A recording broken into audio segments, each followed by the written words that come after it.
Hey, what's up, guys? It's to hear more, and I want to welcome you back to another episode of Life Lessons from the Unexpected. Today's guest is a very, very, very talented young lady. She's a comedian. She's a mother. She's a podcast host. She is a traveler, world renowned. All right, ladies and gentlemen, it doesn't get any better than this. From North Carolina, originally by way of Baltimore, now Baltimore. Dude. Ladies and gentlemen, we have Ty Davis on the show. Ty, how are you? I'm groovy like a driving movie to hear. How are you? Hey, I am fantastic. Thank you for asking. So Ty, I kind of gave you a breakdown of what this show is about. Everybody has a walk of life. We're just looking to get one life lesson from you that we can possibly listen to or apply to our life. So you have the floor. So, I don't talk about this a lot. Usually when I talk about it, it's kind of in passing and it's really brief.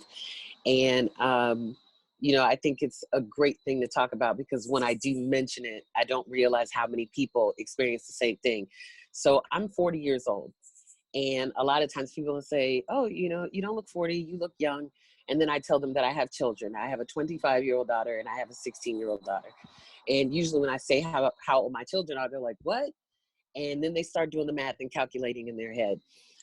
So to those of you that haven't done it yet, I had my first child when I was 14 years old. I was in the first semester of my freshman year of high school. I was a teen mom in the 90s. Yes. And being a teen mom in the 90s is very different than being a teenage mom today. So now they have television shows that kind of glorify it and make it look like it's an incentive. But back when I was a mother, it was shameful. People, they tried to, hide you away, your family, your friends. I lost friends as a result of my pregnancy. And, it was just harder. Yeah. Life was harder for me. And then the stigmas that were associated with it were, oh, you had a baby when you were 14, so you're probably not going to graduate from high school, and you'll probably have another child within another year or two. And it was all of this negative stuff that was always coming at me. And I was just like, I don't even say that I made a mistake. I made a decision to have sex, not having all of the information, not utilizing my resources and having the conversations that I should have had, with my mother or other adults. I made a decision that I wasn't mature enough or qualified enough to make. And these were the consequences. And for a long time, I was ashamed and I would hide, how old I was. And I didn't want to, answer questions. And, being 19 or 20 years old, with a 5 or 6 year old, and people were like, oh, that's your little sister. And you just kind of like, that it was the shame of it. Yeah. And then one day I realized, it's not so much as the shame that I'm worried about from others. It was the shame that I projected onto myself. And I wanted forgiveness from my mother and from the people that, were so proud of me and that were so shocked by it, because I was an AB student. I was active. I was a good girl. I was a good, wholesome, clean girl, like the kind you find down at the Black Awareness Rally. And so when I popped up pregnant, people, it was like, what? Everybody was so shocked about it. And I graduated from high school with honors. I joined the National Honor Society when I was in high school. I went to college. My first year of college, like my mother was not one of those mothers that was like, well, it's your baby and you on your own. My mother was like, if you don't do nothing else, you're going to finish school. And my mother, she jumped in there. She took care of me and my child. And it wasn't until I was an adult that I forgave myself. Yeah. You know what I mean? Because a lot of times people are like, oh, you got to forgive other people.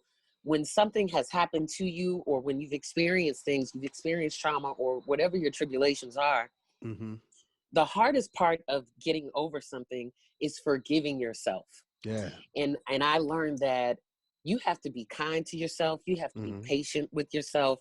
and all of the things that you're putting out there. Like we are terrible to ourselves. We talk bad to ourselves. We Yes. are our worst critics. And it wasn't until I decided to say, you know what? I was 14 years old. I made a choice that I Mm-hmm. wasn't qualified or mature enough to make. Right. And these are my consequences. Now, what are you going to do? Because the Yeah. baby's here. She been here. What you going to do? Mm-hmm. And what did you learn from that? So forgiving yourself is about learning from your experiences. It's about applying what you learned to new situations. My daughter's 25 years old. I'm a grandmother now. She had a Mm. baby a year ago, but Look at because I you. was able to be open and honest with her about my experience Yeah. as a teen mom, it fostered an environment for her to be like, you know what, let me be more communicative with you about what it is that I'm thinking about, my sexuality, my Mm-hmm. desires, my needs, my wants. And while those conversations were uncomfortable to have with my children about Mm-hmm. having sex, I was like, hey, fam, do you want to have to find a babysitter for the prom? Yeah. If you don't want to find a babysitter for prom, if you want to rip and run and do what you want to do when you're 22 years old, a baby ain't the wave right now. I Mm-hmm. love my girls. I love my daughters so very much.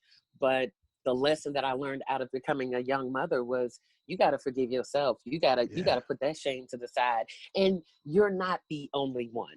And when Yeah. you start to testify and you tell your story, you'll be surprised at a lot of people that share your experience, and whatever you share with them may be what they need to hear to get over it. So forgive Yeah. yourself, be kind to yourself, love yourself. That's beautiful, Ty. And I know that's going to speak to a lot of people because, regardless of the situation that they may have that guilt and that shame attached to, we've all been there.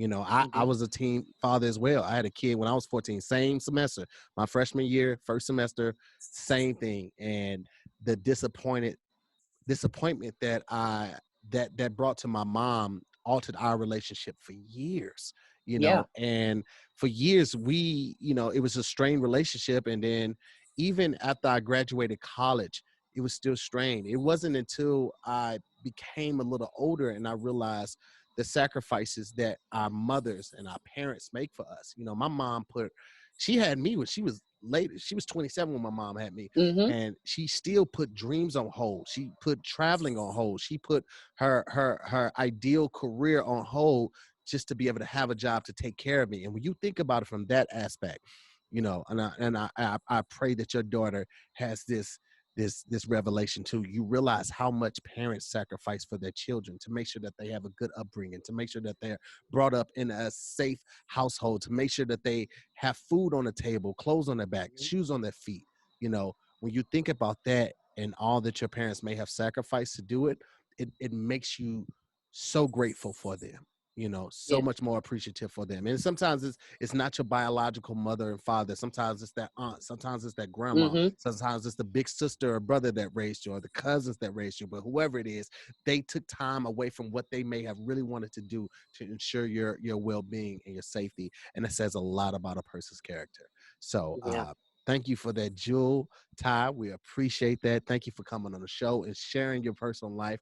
You're one of my favorite people in the world. It's always a pleasure anytime I get to work with you. Your description will be in I'm sorry, all your information will be in the description of this video so they can find you on all the outlets. But I just want to thank you again for your time and for sharing with us today. Listen, thank you so much for having me to here. You know, you are one of my favorite human beings on the face of this earth. And I don't think there's anything that you could ask me that I'd be like, nah, fam, I'm not doing that. But if you call me and you're like, hey, Ty, I need you in the clutch, like, you're Yeah. such a dear friend of mine, and I support you, and you've been so supportive of me. So I appreciate you for even thinking of me to do this. Well, that speaks volumes, and it definitely does not go unnoticed or unappreciated. So, thank you again. Ladies and gentlemen, that's been another episode of Life Lessons from the Unexpected. We'll see you next time.